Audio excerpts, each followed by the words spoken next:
मुनि श्री 108 प्रमाण सागर जी महाराज के, मुनि संघ के नमोस्तु गुरुवर, नमोस्तु नमोस्तु। भगवान का गर्भावतरण हो गया। आप लोगों ने गर्भ कल्याण की इस प्रक्रिया में ये देखा कि गर्भ संस्कार किस प्रकार संपन्न होते हैं। 24 तीर्थंकर जो तद्भव मोक्षगामी होते हैं, सबके सब, जिनके जन्म से ही 10 अच्छे जुड़ जाते हैं, जिनकी आत्मा की योग्यता और पात्रता सर्वोत्कृष्ट होती है, उनके लिए भी इतने संस्कारों की बात क्यों? कभी विचार आया? 6 महीने पहले गर्भ की शुद्धि के लिए आ जाते। आपने देखा होगा कल सौधर्मिंद ने श्री आदि देवियों की नियुक्ति की माता की सेवा में। 56 दिक्कुमारी देवियां अनवरत उनके निकट है। किस लिए? कभी आपने सोचा? ऐसा कहा जाता है गर्भ की रक्षा के लिए। मुझे ये बात बिल्कुल समझ में नहीं आती। जो तद्भव मोक्षगामी है उसकी क्या असुरक्षा? ये सब उपक्रम गर्भ की रक्षा के लिए नहीं। जो गर्भस्थ है उसके संस्कारों की रक्षा के लिए किया जाता है। गर्भस्थ के संस्कारों की रक्षा के लिए। और अब मैं सोचता हूं, जब तीर्थंकर परमात्मा को जन्म देने वाली मां जो विलक्षणा है, जो गर्भ में आया है वो लोकोत्तर है, उनके लिए इतना सारा प्रबंध है, तो आमजनों के लिए क्या हुआ? वो प्रबंध इसलिए कि कहीं कुछ दूषित असर ना हो जाए। इसका मतलब क्या है? इसका मतलब केवल एक है कि जीवन में संस्कारों का बहुत महत्वपूर्ण स्थान है और संस्कार सजगता से ही पल्लवित होते हैं। हमारे अंदर जितनी सजगता होगी, हमारे संस्कार उतने पुष्ट और पल्लवित होंगे। जिस तीर्थंकर परमात्मा के संस्कारों की बात की जा रही है, ये तो पिछले 10 भवों से संस्कारित होती आत्मा है और 16 कारण भावनाओं से भावित आत्मा है। उस आत्मा के संस्कार में कोई संशय नहीं। संस्कार तो प्रगाढ़ है। तीर्थंकर प्रकृति जैसा कर्म उनके संस्कारों में जमा हुआ है। उनके संस्कार में कोई संशय नहीं, कोई कमी नहीं। फिर भी कितनी भी तेज अग्नि क्यों ना हो, हवा न मिले तो उस पे राख की परत जम सकती है, उसका तेज कम हो सकता है, उसका ताप क्षीण हो सकता है। तो उस अग्नि के तेज और ताप को बनाए रखने के लिए उसे हवा मिलती रहनी चाहिए। कितना भी उत्कृष्ट संस्कार क्यों ना हो, यदि हमारी सजगता ना हो तो हमारे इस संस्कारों का तेज मंद पड़ सकता है। उसके लिए हवा देनी है। संस्कार के लिए सजगता, सजगता के लिए संगति। 4 बातें आज आप सबसे गर्भ कल्याणक के संदर्भ में कहूंगा। संस्कार जो हमारे जीवन का सबसे मौलिक पक्ष है, सजगता, सक्रियता और संगति, चारों को सामने रखो। एक और संस्कार है, एक और संगति है, और बीच में सजगता और सक्रियता है। संस्कार हमें प्रारंभ से डालने हैं। संस्कार क्या है? हमारी भावनाओं का पुंज,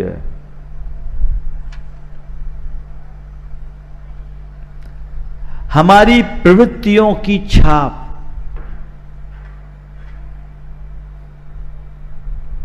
हमारे व्यवहार का प्रतिबिंब।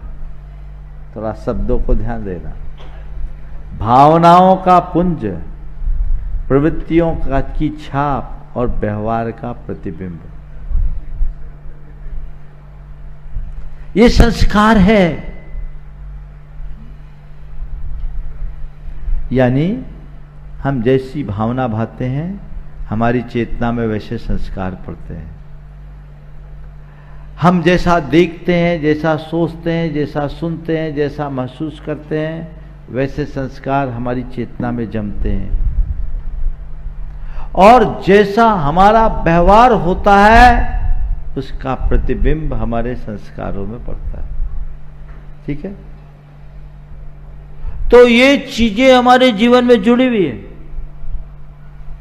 वो संस्कार जिसे हम थोड़ा शास्त्रीय शब्दावली में कहें तो वो है कर्म। क्या है? कर्म। कर्म के संस्कार हमारी आत्मा में जमे हैं। वो किससे है? काय वांग मनः कर्म योग है शास्त्र में। हमारे मन वचन काय की प्रवृत्ति, हमारे विचार, हमारी वाणी, हमारे व्यवहार का परिणाम, ये 24 घंटे चल रहा है। ये आश्रव है, ये संस्कार है अंदर। हम लोग सोचते अच्छे संस्कार डालो, अच्छे संस्कार डालो। कैसे डालोगे? अपने ऊपर अच्छे संस्कार होंगे तब हम सामने वाले को संस्कारित कर पाएंगे। तो अपने संस्कारों को अच्छा रखने के लिए पुरातन संस्कार तो जो हम लेके आए वो है। आप सब इस अर्थ में बड़े भाग्यशाली हैं।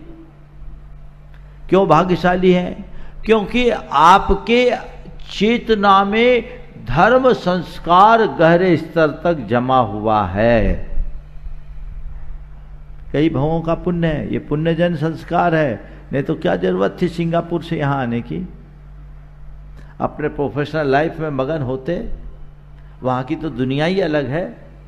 हो सकता है तुम्हारे कुछ साधर्मी बंधु अलग दुनिया में जी रहे हों, सबका सद्भाव होने के बाद भी उनका मनोभाव न जगा हो। क्यों?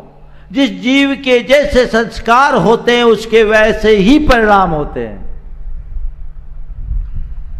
आप लोग इस अर्थ में भाग्यशाली हो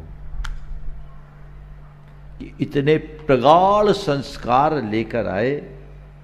और अपने माँ बाप के भी आभारी बनो, क्योंकि उनने आपके संस्कारों को पुष्ट किया, उन्हें पल्लवित किया, वैसा माहौल दिया। कितना ही पुण्य संस्कार लेकर के आओ, अगर अच्छा माहौल न मिले तो सब बिगड़ जाते हैं। मैंने 4 बातें कही, चारों को कोरिलेट करते हुए आगे बढ़ रहा हूं और आज आपको एक बहुत बड़ा दर्शन देना चाह रहा हूं। चेतना में हमारे कर्म के संस्कार हैं, लेकिन वो संस्कार कैसे फलेगा? जैसा द्रव्यच्छेद काल भाव होगा। ठीक है? द्रव्यच्छेद काल भाव। आप देखो, आप तो भारत में जन्मे, यहां का द्रव्यच्छेद काल भाव अलग, लेकिन ये द्रव्यच्छेद काल भाव आपको सिंगापुर में मिल गया, आपने वहां बना लिया। ये आपके प्रबल पुण्य संस्कार का प्रतिफल है।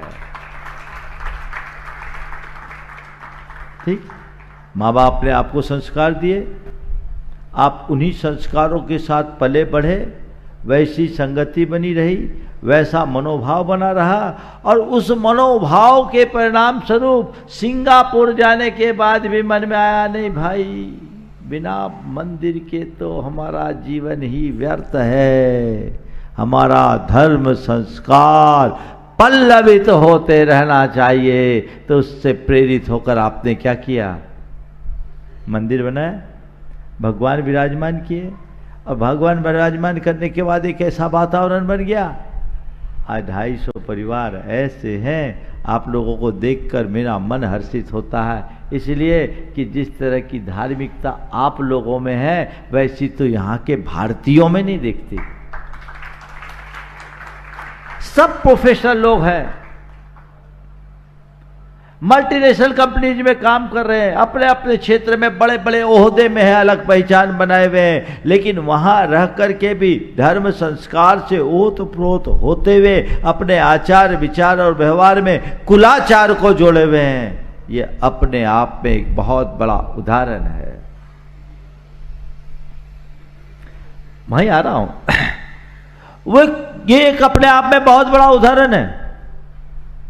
आपको वैसा विपरीत परिस्थितियों में भी आपने अनुकूल द्रव्य क्षेत्र काल भाव बनाया। संस्कार उत्तम थे, द्रव्य उत्तम था, क्षेत्र काल अनुत्तम थे, लेकिन आपने अपने भावों से उन्हें भी अनुकूल बना लिया। तो ये संस्कार हमारे अंदर पलते हैं, हमारे भाव, प्रवृत्ति और विचारों के परिणाम, व्यवहार के परिणाम स्वरूप 24 घंटे चल रहे हैं। तो हम जो संस्कार लेकर आए, उस संस्कार के अनुकूल द्रव्य क्षेत्र काल भाव हमें मिला, वो पल्लवित हो रहे हैं। अब हमारी जिम्मेदारी है कि आने वाली जो पीढ़ी हमारे घर आई, उनको भी हम वही संस्कार दे जो हमारे माँ बाप ने हमें दिया। समझ गए? 4 स्तर के संस्कार, गर्भ संस्कार, ग्रह संस्कार, समाज संस्कार और धर्म संस्कार। क्या बोला? गर्भ संस्कार, ग्रह संस्कार, समाज संस्कार और धर्म संस्कार। शुरुआत गर्भ से करो। देखो, माता के लिए गर्भ में ही इतनी सावधानी क्यों? असर तो वहां भी पड़ता है ना। प्रवृत्ति तो उस जीव के पास भी है, मन है, वचन है, काय है। और आज तो आधुनिक सारे शोध बताते हैं कि माँ के पेट में विकासोन्मुख भ्रूण का माँ से कितना गहरा संवाद होता है। इसलिए हमारे शास्त्रों में कहा गया कि कोई स्त्री यदि गर्भवती है तो उसे एक बात समझना चाहिए कि वो संतान को जन्म देना उसका कोई कर्म नहीं, संतान को जन्म देना उसकी एक तपस्या है। 9 माह की तपस्या है, और 9 माह तक वो अपने व्यवहार को, अपने भावों को, अपनी प्रवृत्तियों को इस तरह का बनाए कि पेट में पलने वाले संतान पर उसकी अमिट छाप पड़े। आपने देखा, मां के पूरे 9 माह आमोद प्रमोद, ललित कला, काव्य और विनोद की बातें, पौरुष और पराक्रम की बातें और धर्म चर्चाओं में बीतेंगे, कोई टेंशन नहीं। गर्भाधान के बाद गर्भावस्था तक 9 महीने तक हर स्त्री को जो भविष्य में एक मां बनने वाली है, इनका ध्यान रखना चाहिए। भावना योग निमित्त करे। अनेक महिलाओं ने बोला कि जब मैं भावना योग करती बच्चा रिस्पॉन्स करता। और आपको क्या बताऊं, यूट्यूब में डले हैं, अचिंत्य भाई तो उसको पूरा देखते ही हैं। सैकड़ों महिलाओं ने इस मंच से आकर के कहा, कई तो ऐसे जिनको डॉक्टरों ने कहा हार्ट बीट नहीं है, अबॉर्ट करा लो, आज बच्चा किलकारियां मार रहा है, पल रहा है। भावना योग। एक बच्चे की रीढ़ की हड्डी नहीं, एबॉर्शन करा लो, भावना योग किया, बच्चा सलामत है। एक बच्चे की नाक की हड्डी नहीं, भावना योग किया, ठीक डॉक्टर चकित। आपका तो कपिल ही यहाँ उदाहरण बना है। थोड़ा सा खड़े होकर के तुम अपना एक्सपीरियंस बताओ। बड़ी क्रिटिकल पोजीशन थी आप, और नाक की हड्डी जिनकी नहीं बनी थी वो खुद कपल डॉक्टर थे, हस्बैंड वाइफ दोनों डॉक्टर। उनको जब बोला, उनने भावना योग किया, ठीक हो गया। गर्भ संस्कार, आजकल का जो क्रम है वो बहुत उल्टा हो गया, लाइफ स्टाइल बिगड़ गई। पहले 20-22 साल में शादी हो जाती थी, अब 25 साल के पहले तो बात ही शुरू नहीं होती। 30-32 साल की उम्र में विवाह होता है। संतानोत्पत्ति के चक्कर के लिए डॉक्टरों के आगे लाइन लगानी पड़ती है, क्योंकि एज अधिक हो जाए और स्ट्रेस बढ़ जाए, प्रजनन क्षमता नष्ट हो जाती है। ये मेडिकल का रिपोर्ट है, प्रजनन क्षमता क्षीण होती है। फिर डॉक्टरों के पास जाना पड़ता। आजकल IVF का कितना कंसेप्ट बढ़ गया, जो पहले इक्का दुक्का सुनते थे। फिर क्या करते हैं, डॉक्टर कहता कंप्लीट बेड रेस्ट रहो, पड़े रहो, तो जो पड़ा रहेगा उसका पड़ा ही आएगा, और क्या होगा बताओ। जिस काल में, जिस दौर में पूर्णतः सक्रियता और ऊर्जा से लबरेज रहना चाहिए, उस काल में ऐसी चीजें आई। ये सब क्या है, हमारी परंपरागत व्यवस्था की उपेक्षा का परिणाम, संस्कार। तो गर्भ में अच्छे संस्कार पले। अभिमन्यु को गर्भ में ही तो संस्कार मिले थे। काश सुभद्रा की आंखें बंद नहीं होती, नींद नहीं आती, तो अभिमन्यु मारा नहीं जाता। पर मुझे लगता है एक ही अभिमन्यु नहीं, आज हर अभिमन्यु की जान खतरे में है, क्योंकि उसकी सुभद्रा सो रही है, नींद में है। सुभद्रा को जागने की जरूरत है। घर में वैसे संस्कारों का माहौल,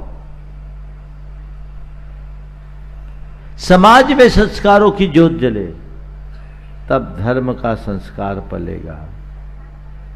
मैं कह रहा था आप लोगों को, आपके माँ बाप ने अच्छे संस्कार दिए, पुराने संस्कार लेकर आए, नए संस्कार मिले, और संस्कार में तुम लोगों को सिंगापुर में रहने के बाद भी वैसा वातावरण मिल गया, तो एक के बाद एक कड़ी जुड़ गई।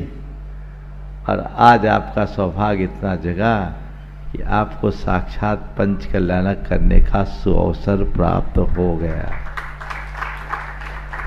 अब चाहिए कि ये संस्कार, मेरे संस्कार नष्ट न हो, छीन न हो, धूमिल न हो, और मेरे आने वाली पीढ़ी में भी ये संस्कार बनी रहे।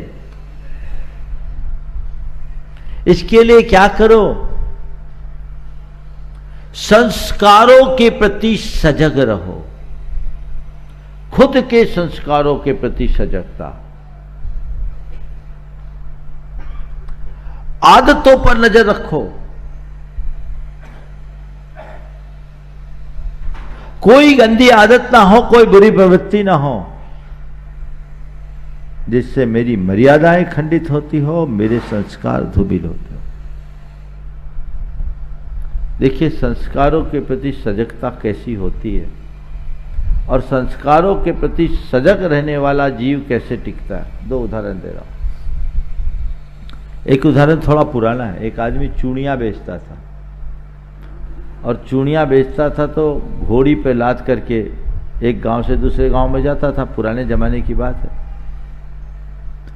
वो घोड़ी को हाँक रहा था, और हाँकते हाँकते बोलता है, बहन जी चलिए, भाभी जी चलिए, माता जी चलिए।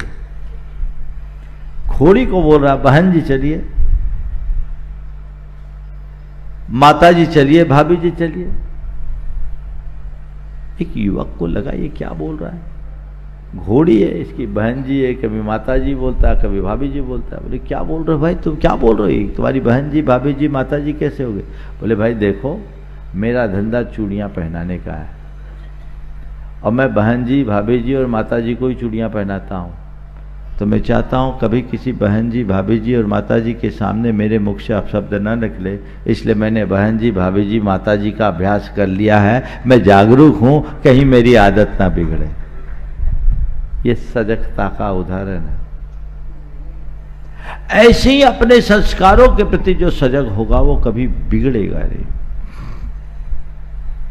आपने अपने संस्कार अच्छे रखे, संतान को अच्छे संस्कार दिए और उनमें सजगता जगा दी, कभी नहीं भटकेगा। मैं कोलकाता में था, बेलगछिया में एक लड़की आई बदहवास सी हालत में।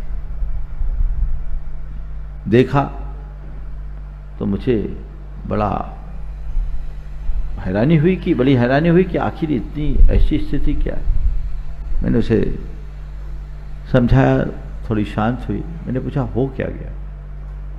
उस लड़की ने कहा महाराज मैंने आपका और अपने चाचा का विश्वास खंडित कर दिया। वह ये था कि वो एक ग्रामीण परिवेश से थी, बाहर पढ़ना चाहती थी। अब मैंने ही उसके चाचा को कह करके कि लड़की अच्छी है, नियम वगैरह मैं दे रहा हूँ तो निश्चिंत होकर पढ़ा दे। पढ़ाया। एक पीजी में रहती थी लड़की, सब कुछ ठीक था, बहुत व्यवस्थित चल रहा था।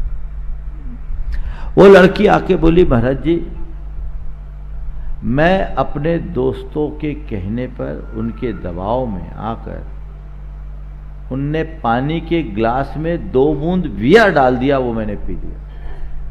महाराज मैंने पी तो लिया लेकिन मेरी आत्मा कचोट रही है कि मैं अपने दोस्तों के खातिर आपका और चाचा का विश्वास तोड़ दी। महाराज मुझे यहाँ नहीं पढ़ना, आप बोल दीजिए, मेरी हिम्मत नहीं हो रही है, चाचा को आप बुला लीजिए, मैं अपना फाइनल एग्जाम नहीं दूंगी, मैं घर रहूंगी, मुझे अपने कैरियर से बड़ा अपना कैरेक्टर है। मुझे बहुत हर्ष हुआ उसकी बात सुनकर। मैंने उसे समझाया और फिर मैंने उसके चाचा को बुलवाया। वो लड़की बोली मुझे ऐसी पढ़ाई करना नहीं, मैं घर में पढ़ लूंगी, एग्जाम देके क्या करना, मुझे जॉब तो करना ही नहीं। आज सलामत है। संस्कार थे, सजगता थी, संगति हावी नहीं हो पाई।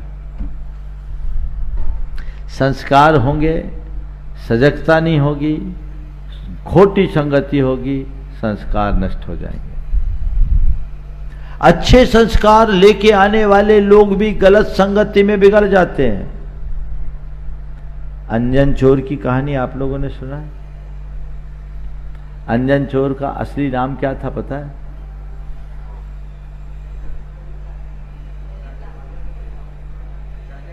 नाम क्या था? ललितांग, राजकुमार, राजपुत्र, पुण्य लेकर आया हुआ जीव। संस्कार अच्छे थे लेकिन संगति खराब होने से भ्रष्ट हो गया, व्यसनी और व्यभिचारी बन गया। कौन? एक राजकुमार। राजघराने में हर कोई जन्म नहीं ले सकता, पुण्य चाहिए। उसके संस्कार बिगड़ गए गलत संगति से, लेकिन निमित्त मिला, फिर से वो संस्कार प्रकट हो गए और अंजन निरंजन बन गया। कहानी आप सबको पता है, कहानी के विस्तार में मैं नहीं जा रहा हूं। आलम तालम कछु न जानम, सेठ बचन प्रमाणम में तर गया। संस्कार थे, संगति बिगड़ी, पतन हो गया और वापस संस्कार जागे, गुरु का सत्संग मिला, जीवन बदल गया। इसमें एक बात ध्यान रखो, संगति संस्कार पर हावी हो जाते हैं, नंबर 1। और दूसरी बात, जन्म से पड़े हुए जो मौलिक संस्कार है, वे धूमिल भले हो जाए, नष्ट नहीं होते। संस्कार धूमिल हो सकते, नष्ट नहीं हो सकते। राख से ढकी अग्नि है, फूंक मारो फिर अंगारे दनकने लगेंगे। इसलिए अच्छे संस्कार बने रहने चाहिए। तो जो संस्कार हम लेकर आए हैं उसमें तो अब हमारा कोई रोल नहीं है। जो संस्कार लेकर आए उन संस्कारों को हम पुष्ट और परिष्कृत कर सकते हैं। जिन संस्कारों को हम लेकर आए उनको पुष्ट करें, उनको परिष्कृत करें, मनोविज्ञान की भाषा में कहें तो उनका उदात्तीकरण करें। पुष्ट और परिष्कृत कैसे करें? जैसा हम होना चाहते हैं, जो हम पाना चाहते हैं, जैसा हम बनना चाहते हैं, बार बार बार बार बार बार बार बार उसकी भावना भाए। भावना से संस्कार पुष्ट होते हैं। ये हमारी सक्रियता है अपने संस्कारों के पल्लवन की दिशा में। चाहते हो मेरे धर्म संस्कार और पुष्ट हो? बोलो, चाहते हैं? सब चाहते हैं। तो हमें क्या करना है? भावना भाव और गहराई से मेरे अंदर रत्तत्व के संस्कार प्रकट हो, मेरे संबंधर सम्यक दर्शन के संस्कार प्रकट हो। संसार से पार उतरने के लिए जरूरी है कि नहीं है? बोलो, है ना? तो हर पल सम्यक की भावना भाव, मेरी आत्मदृष्टि प्रकट हो, वैसे संस्कार प्रकट करना चाहते हो, हर पल शुद्ध आत्मा की भावना भाव। हम जैसी भावना भाएंगे हमारे वैसे संस्कार जमेंगे, और जैसे संस्कार जमेंगे वैसा ही हमारा भावी जीवन बनेगा। अपने संस्कारों के प्रति सजग रहे। संस्कारों को पुष्ट करने के लिए और परिष्कृत करने के लिए सक्रिय बने रहे, तत्परता दिखाए। ये सत्संग, ये धार्मिक समारोह, ये आयोजन, ये पूजा पाठ, ये स्वाध्याय, ये सामायिक किसके लिए है? संस्कारों को पुष्ट करने के लिए, परिष्कृत करने के लिए, और जो हमारे कुसंस्कार हैं उन्हें नष्ट करने के लिए। हम लोग पूजा पाठ करते हैं, पुण्य का बंध होता है, पाप का क्षय होता है, कहते हैं ना? बोलो, किसी ने पुण्य देखा है? किसी ने पाप देखा है? बोलो। तो एक विश्वास है जिसके बल पर आप मान रहे हो कि हमें पुण्य का बंध हो रहा है, हमारे पापों का क्षय हो रहा है। केवल मान्यता है ना, इसमें धोखा भी तो हो सकता है। हो सकता है कि नहीं? संशय मत करना, इसमें कोई धोखा नहीं, 100% सच है। पर हाँ, ये इसको अनुभव में लाओ। पुण्य का बंध है, मेरे अंदर कितना पुण्य बंधा,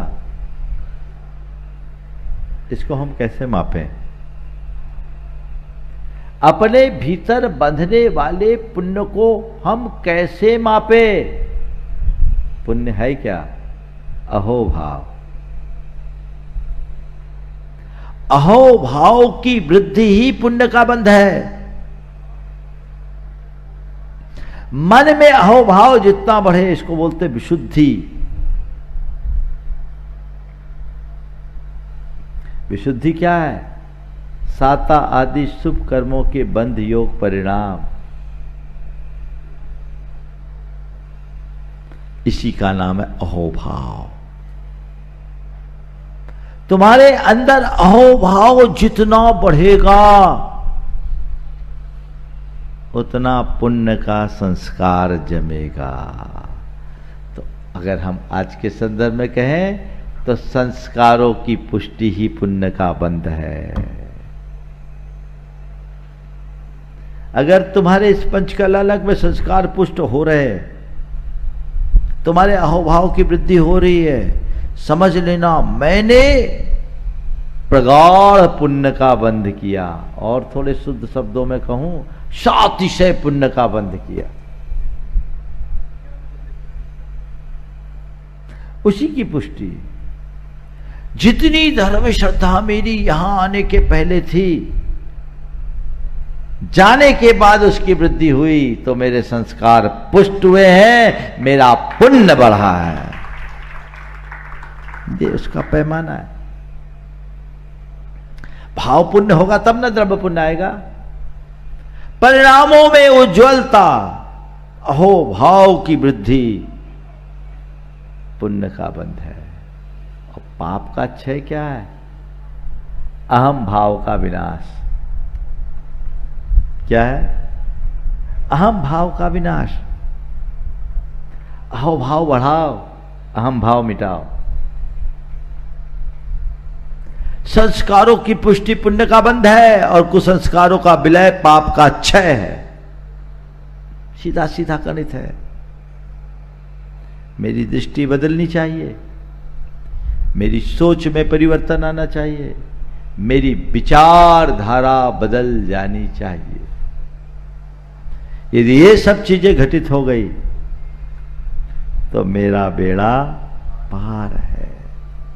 तो संस्कार के प्रति हम सजग रहे, सक्रिय रहे, और अपनी संगति को अच्छी बनाकर रखे। संगति संस्कारों पर हावी होती है। आज आप लोगों के सामने बहुत बड़ी चुनौती है। आप जिस माहौल में रहते हैं, आप सबके बच्चे प्राय इंटरनेशनल स्कूल्स में पढ़ते होंगे। वहाँ उनको अलग पढ़ाया जाता है, वहाँ अलग वातावरण होता है। ठीक, क्या असर होता है देखो। एक एडवोकेट है, वो अपनी बेटी को लेकर मेरे पास आए। वो उस समय 11th क्लास में थे, और उसका पूरा ब्रेन वॉश, इंटरनेशनल स्कूल में पढ़ रहे, रहते भारत में थे, लेकिन उनकी भावना थी कि मैं अपनी बच्ची को अमेरिकन स्कूल में पढ़ाऊं। पूरा ब्रेन वॉश और वामपंथी विचारधारा। 1.5 घंटे तक मैं उसे समझाने का प्रयास किया, उल्टा वो मुझे समझाने लगे। Brain wash. मैंने उसकी तरफ देखा,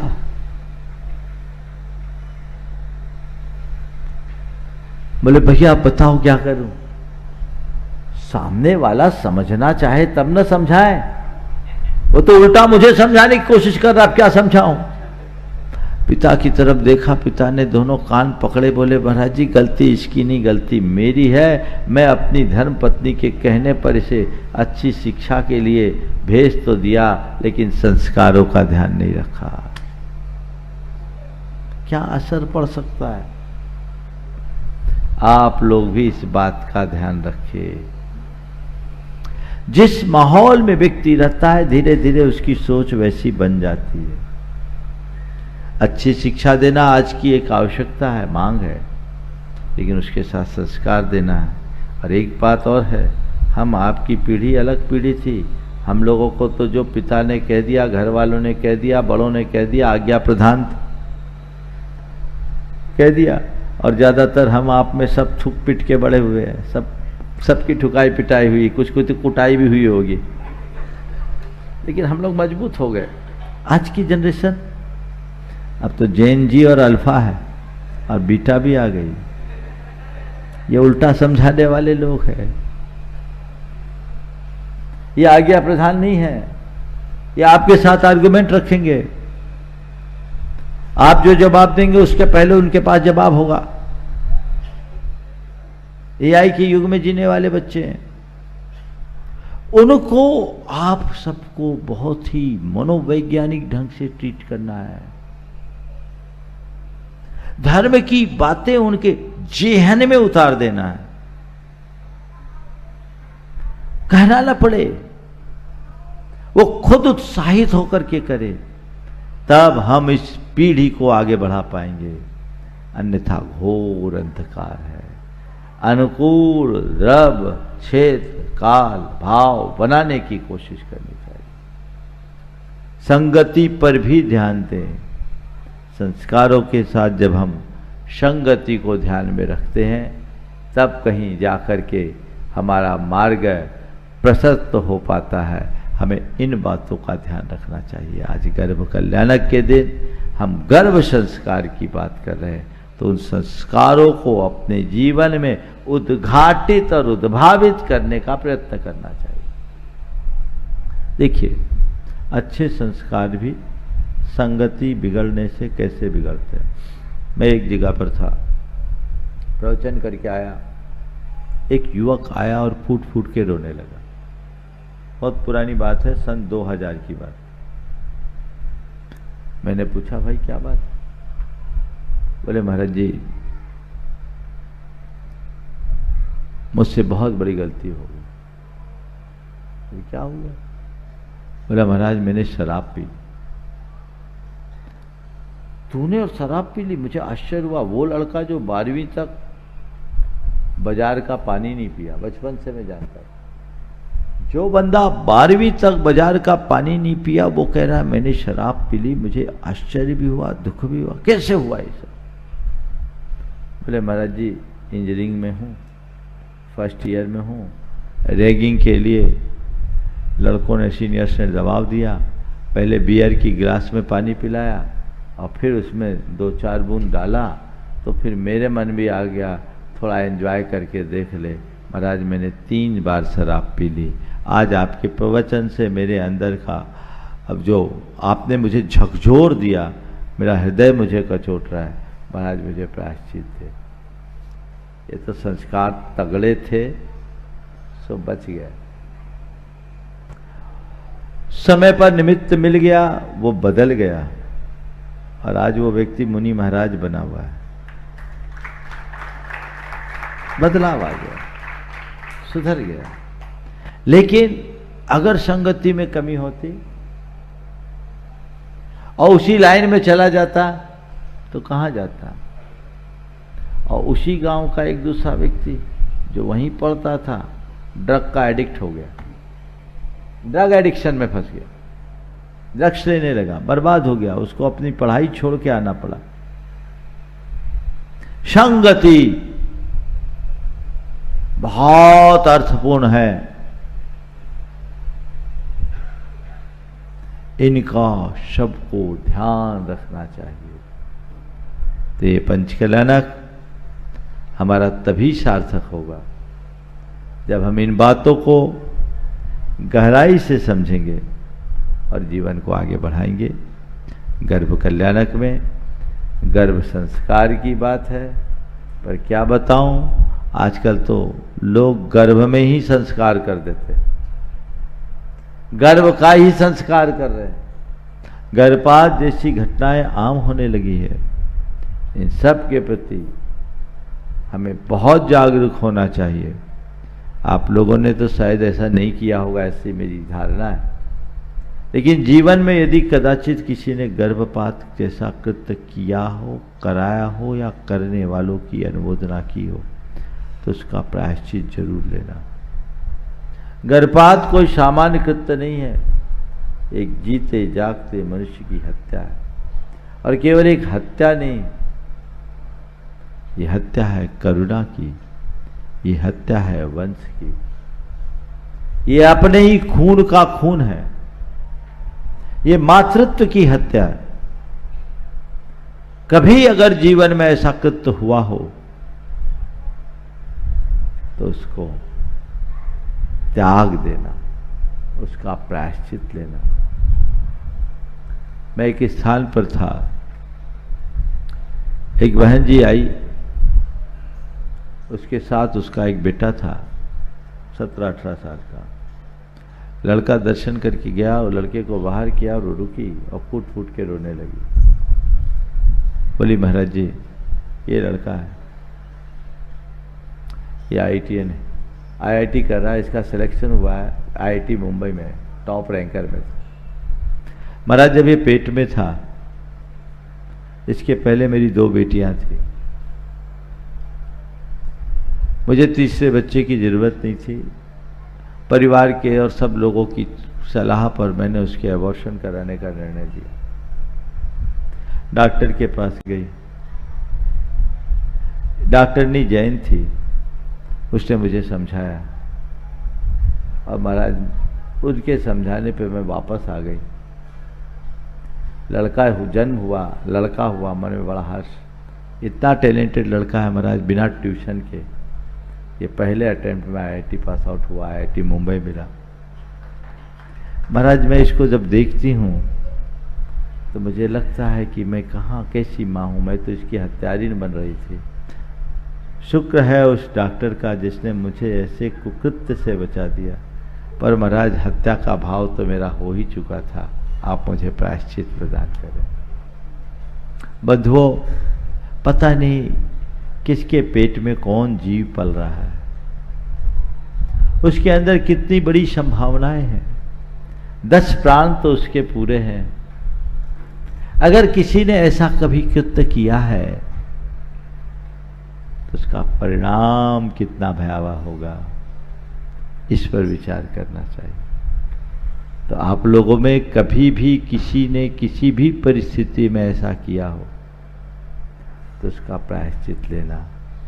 कायदे से जिनने ऐसा कृत्य किया या कराया है, जब तक प्रायश्चित न ले तब तक वे सूतकग्रस्त हैं। सच्चे अर्थों में न तो वे जिन पूजा के अधिकारी है, न पात्र दान के। प्रायश्चित जरूर लेना। तो महाराज क्या पंचकल्याणक छोड़ दें? तुम्हें ज्ञान नहीं था, आज ज्ञान मिल गया।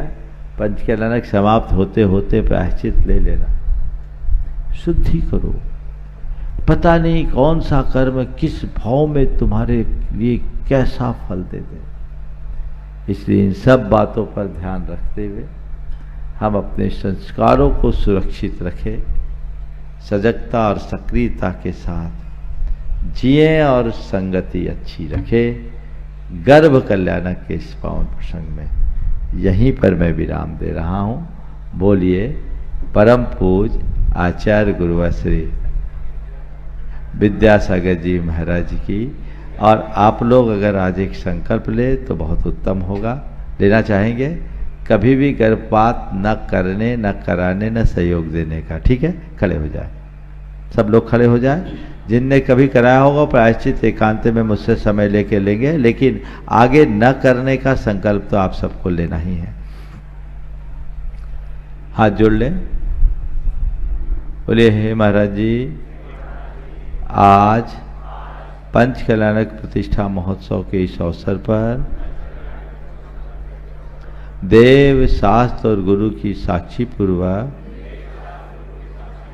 मैं यह संकल्प लेता हूँ, मैं यह संकल्प लेती हूँ कि अपने जीवन में गर्भपात जैसा कुकृत्य कभी नहीं करेंगे और न ही किसी से कराएंगे और न ही करने वालों की अनुमोदना करेंगे। केवल जच्चे और बच्चे के जान पर खतरा होने पर इसे अपवाद रूप से ग्रहण करेंगे। ठीक, छोटा सा भावना योग और समापन।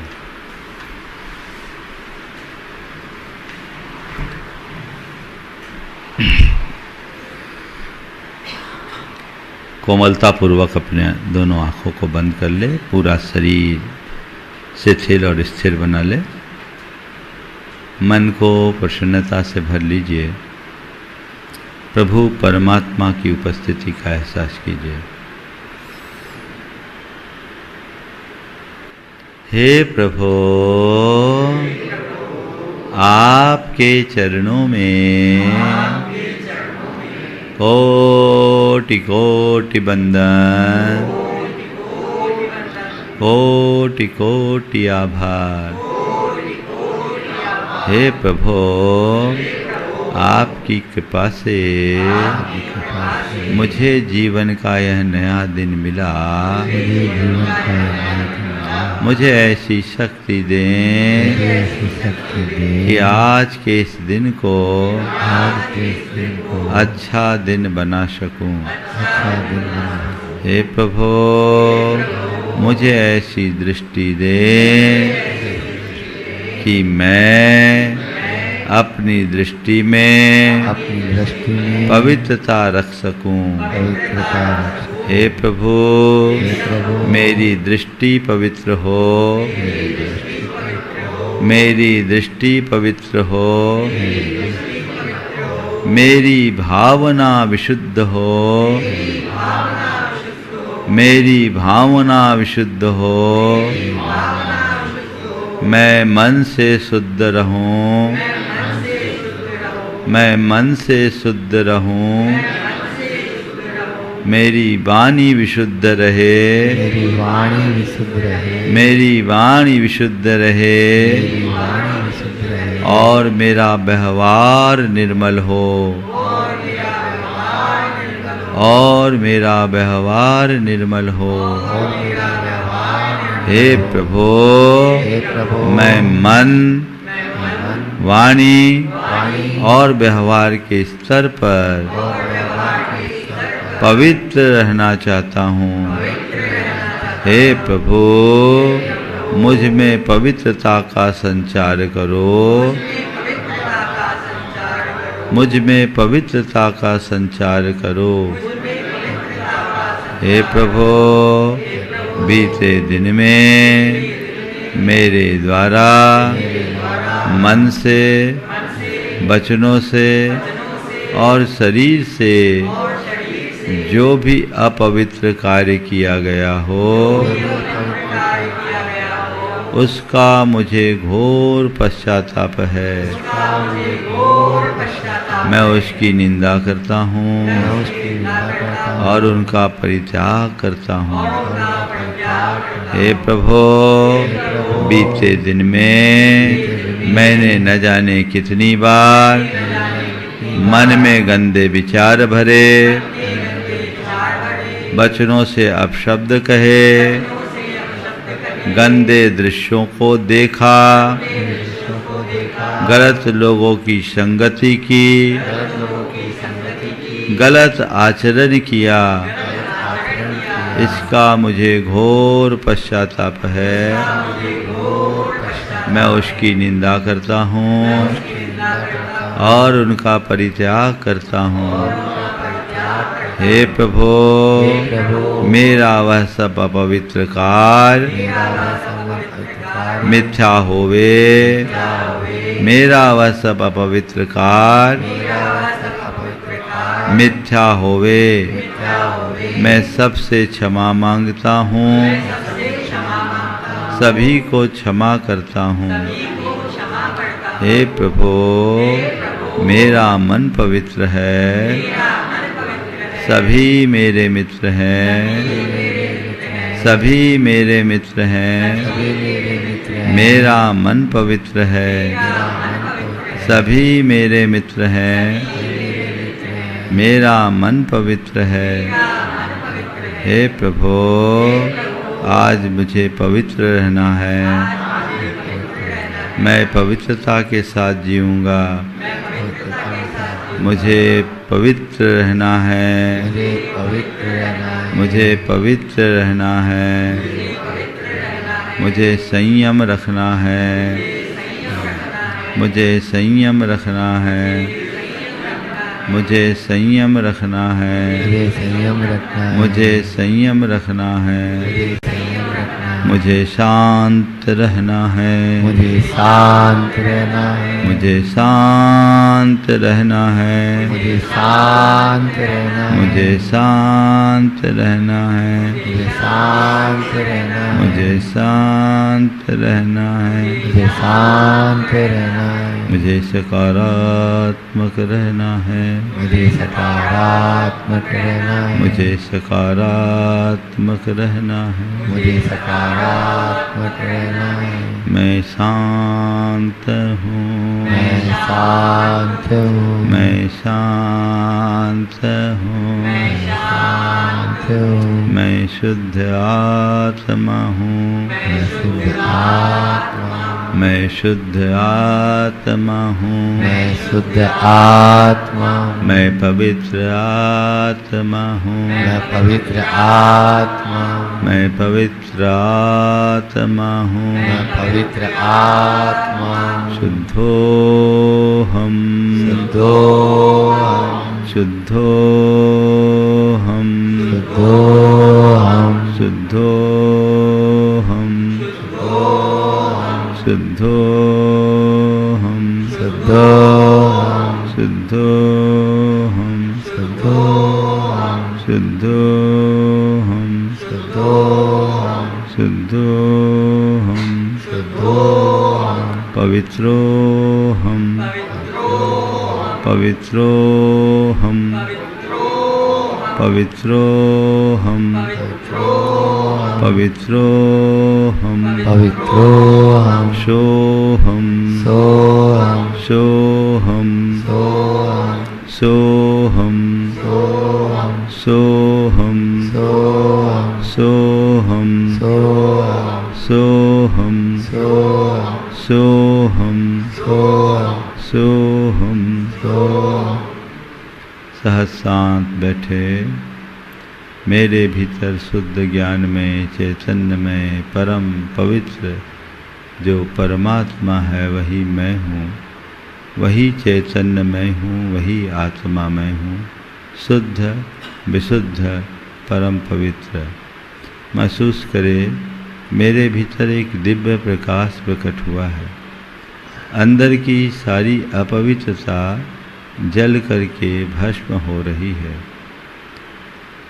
अपवित्रता जल रही है और उससे पवित्रता का प्रकाश फैल रहा है। अंदर के सारे दोष, दुर्बलता, दुर्गुण, जितने भी प्रकार की अपवित्रताएं हैं वे सभी दूर हो रही। सब अपवित्रता दूर हो रही है। महसूस करें अपने भीतर प्रवेश करती ऊर्जा के इस प्रवाह को देख।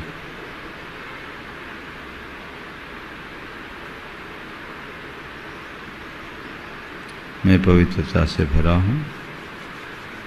मैं पवित्र आत्मा हूँ। मैं शुद्ध आत्मा हूँ। इस भाव के साथ आंखें खोलो। मंगल भावना एक साथ। मंगल मंगल होय जगत में सब मंगल में होय। मंगल मंगल होय जगत में सब मंगल में हो। इस धरती के हर प्राणी का मन मंगल में होय। इस प्राणी का मन मंगल में हो। कहीं क्लेश कालेश रहे ना दुख कहीं भी होय।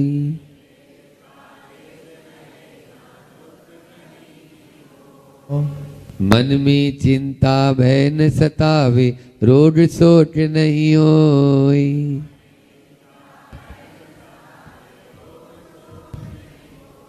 नहीं वैर अभिमान हो मन में क्षोभ कभी नहीं होय।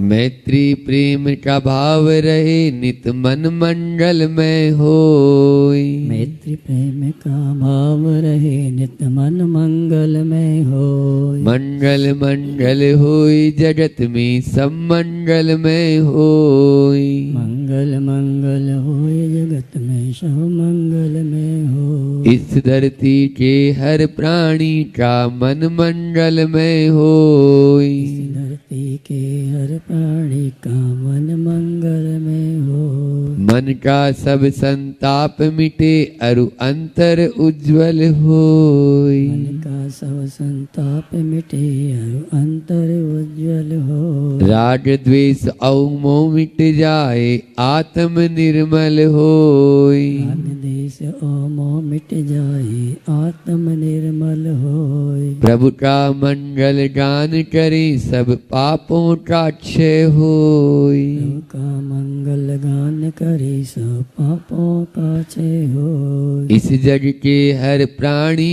का हर दिन मंगलमय होय। इस जग के हर प्राणी का हर दिन मंगलमय हो।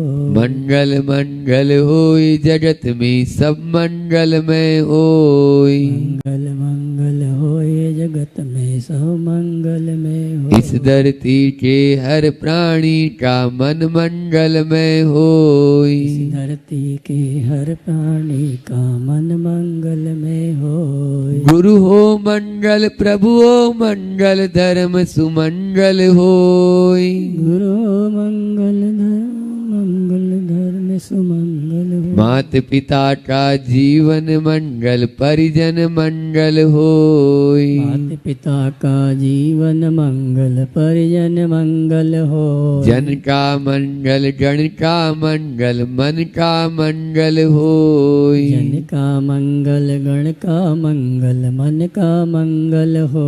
राजा प्रजा सभी का मंगल धरा धर्म में होय। राजा प्रजा सभी का मंगल धरा धर्म में हो। मंगल मंगल होय जगत में सब मंगलमय होय। मंगल मंगल होय जगत में सब मंगलमय हो। इस धरती के हर प्राणी का मन मंगलमय होय। इस धरती के हर प्राणी का मन मंगलमय होय। मंगलमय हो प्रात हमारा रात सुमंगल होय। मंगल में हो प्रातः हमारा रात सुमंगल हो। जीवन के हर पल हर क्षण की बात सुमंगल होय। जीवन के हर पल हर क्षण की बात सुमंगल होय। घर घर में मंगल छा जावे जन जन मंगल होय। घर घर में मंगल छा जावे जन जन मंगल हो। इस धरती का कण कण पावन ओ मंगलमय होय। इस धरती का कण कण पावन और मंगलमय होय। मंगल मंगल होय जगत में सब मंगलमय होय। मंगल मंगल होय जगत में सब मंगलमय होय। इस धरती के हर प्राणी का मन मंगलमय होय। इस धरती के हर प्राणी का मन मंगलमय हो। सब जग में मंगल बड़े सब जग में मंगल बड़े। टले अमंगल भाव टले अमंगल भाव। है प्रमाण की भावना हे प्रमाण की भावना। सब में हो सद्भाव। सब में हो सद्भाव। बोले परम पूज्य मुनि श्री 108 प्रमाण सर जी महाराज की।